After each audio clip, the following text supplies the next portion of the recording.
Hi again, YouTubers. So I am going to be doing this set of videos on different recipes and different things that we like to eat around here this week because I'm not doing my HelloFresh. Some of these things are actually ideas I got from HelloFresh and Plated and things like that.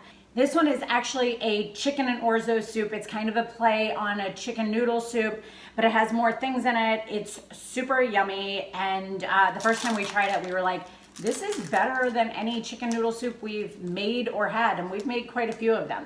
So the things you're gonna need are carrots and celery. Now, I don't need a bunch of carrots and celery. So it's like one stalk of celery and like one carrot, really. So I buy them like this, that it's like the snack ones, because then we can also use them to snack on, but I also use them for the soup. And it just works out better that way for me. You need leeks. So leeks kind of look like a giant scallion. You're really only going to be using kind of this part here. You only need one, I guess, but I tend to add a little bit more. I forgot chives, so I happen to have some scallions, so I'm going to use scallions, the green of the scallions instead of chives. That's fine. Dill, I buy dill in these small little packages. Have you guys seen these before? I buy a lot of my spices this way because it gives me just enough for whatever I'm making, and then I'm done. Chicken broth, just a big old thing of it. 32 ounces is usually what I use. I need a lemon. We use like shaved parmesan. You can shave your own, or you can buy it already shaved versus shredded, but if you have shredded, that's fine too. Boneless, skinless chicken breasts. I just use the Purdue ones because I keep them in my freezer. Orzo pasta, it's a tiny, tiny little pasta. And baby spinach, salt and pepper. So I'm gonna jump into it and show you guys how I do this. So the first thing you're gonna do is you are going to turn your oven on to 425 because we're gonna bake the chicken and let that preheat.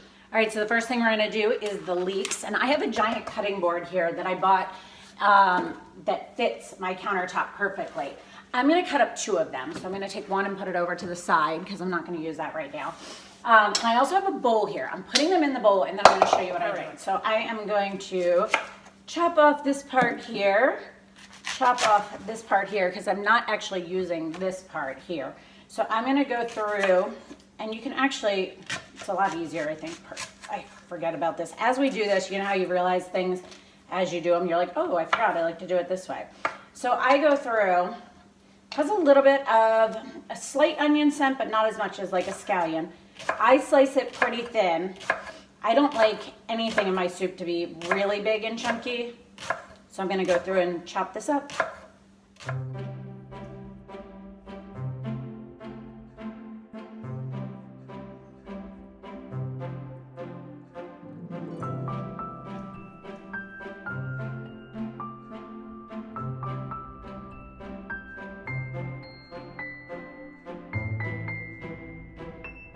So now that I have chopped these up, they're all inside of here. As you saw, the great thing about this is I have it right next to my sink with the chopping block. So I chop it up, scrape stuff off, but also anything that I don't want, I scrape into the sink. So I'm gonna take this and run some cold water over it. Just wait a second for the water to get a little bit cold. Oh, my dishwasher. I must have closed it and it made a funny noise.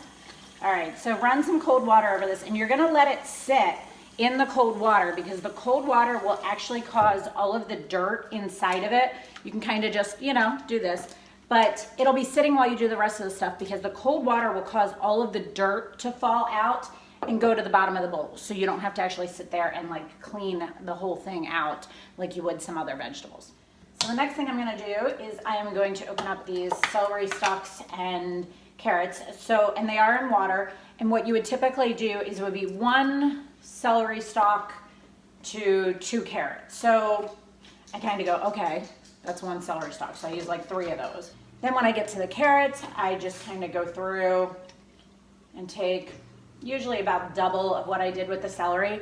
I'll take about 6 of those, maybe 7, just to be on the safe side. And they're already peeled and everything's done, so now it's just chopping them up. Plus you have all these leftovers for just snacks and things like that, which is really easy. All right, so I am going to take the celery and start chopping it just like you would normally. Just go through.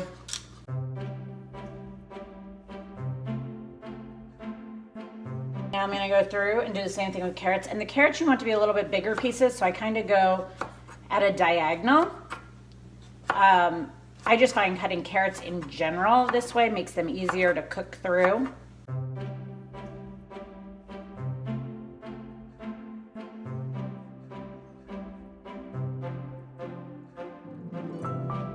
Once those are cut up, the next thing I'm going to do is I'm going to take the dill and chop it up.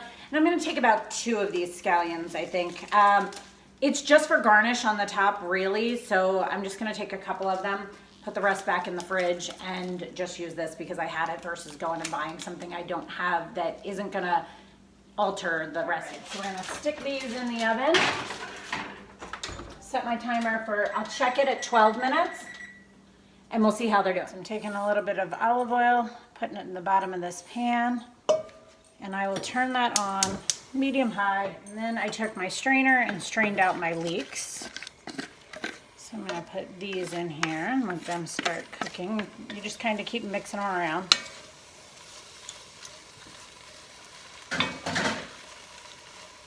Then I'm gonna grab my carrots and celery. I need a little bit extra olive oil. It doesn't look like that was enough. I'm at the end of this, so it's not coming out very fast. All right, that should be a little bit better. I'm gonna put in my carrots and onions.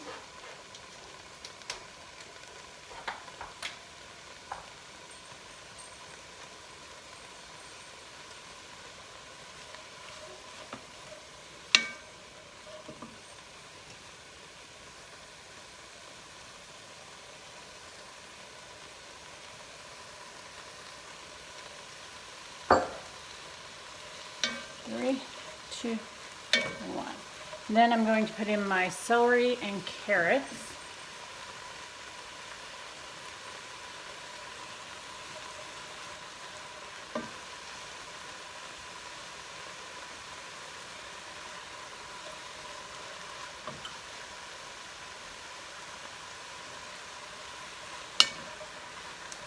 Keep mixing them around to soften them up.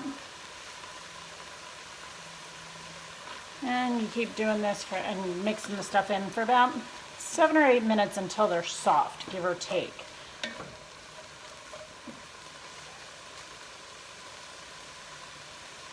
Trying to get all the carrots.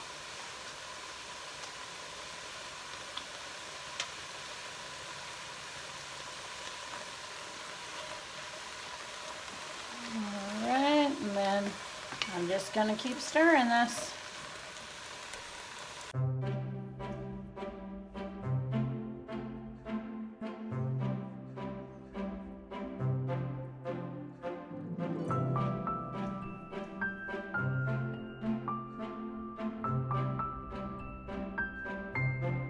The chicken stock base, whatever it's called, in.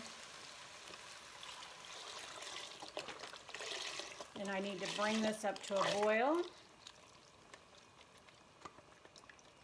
While that is coming to a boil, I will take the chicken and pull it apart. So for the chicken, I just take the chicken breasts and I just kind of pull them apart with a fork and a knife as it goes.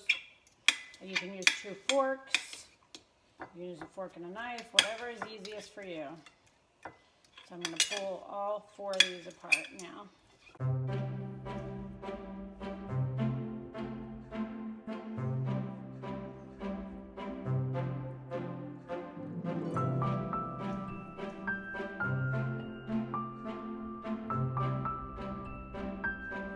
All right, we're back to waiting for this to boil. It's almost there, and you want to put in some salt and pepper, a little bit to taste. And then I have a half a cup of Orzo that I'm getting ready to dump in there as soon as it's all the way boiling. Right. Bubbling good, I'm going to dump that half a cup of Orzo in there, and I'm going to let that start cooking about 6 to 8 minutes. I'm going to chop up some chives. I ended up finding some. You just take however much you want. I usually take a half a thing of it and I pull out any that don't look that great. Alright, so I'm going to take the chives, scallions, whatever you have.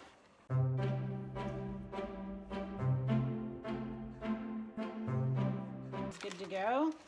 Now we're going to go back over to the soup part. I love dill.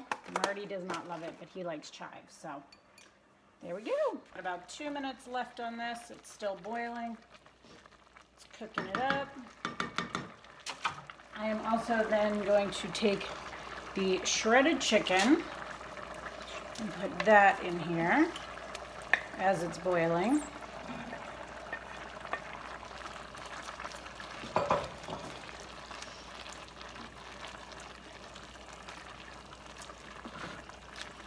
I would rather have too much chicken than not enough.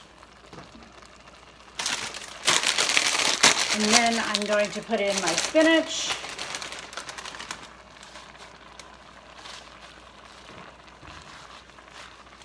You have to let this wilt down and start mixing it in. Again, I like having a lot of spinach in there because I figure it's good for me. Why not add as much as I can get in there? There's no exacts. I mean, I'm telling you down in the bottom what the technical exacts are, but whatever you feel like doing. If you want to add peas, now would be the time to add peas. Marty and I are, well, he's a pea person, I'm not. I should rephrase that statement. I also am going to squeeze in a couple minutes. I'm going to let this cook for about 2 or 3 minutes like this, and I'm going to squeeze in a half of the lemon now. Squeeze in that half of a lemon. I like it when it kind of cooks in a little bit, some of it, so that it gets into the chicken a little bit more.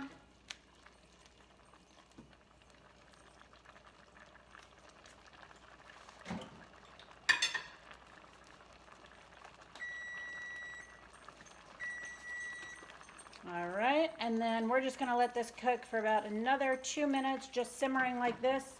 And then we will just top it with the cheese, the scallion, or yeah, the chives or scallions, and the dill. So another great thing, I'm gonna show you real quick. This is still boiling, it has 3 minutes left to it, but also with the parchment paper, the great thing about it is you roll it up, you throw it away, and you just have to wash that pan very quickly versus like scrubbing the stuff off of it. Dinner is served, topped with the chives and, or well, the scallions, the dill, and the cheese. Dig in.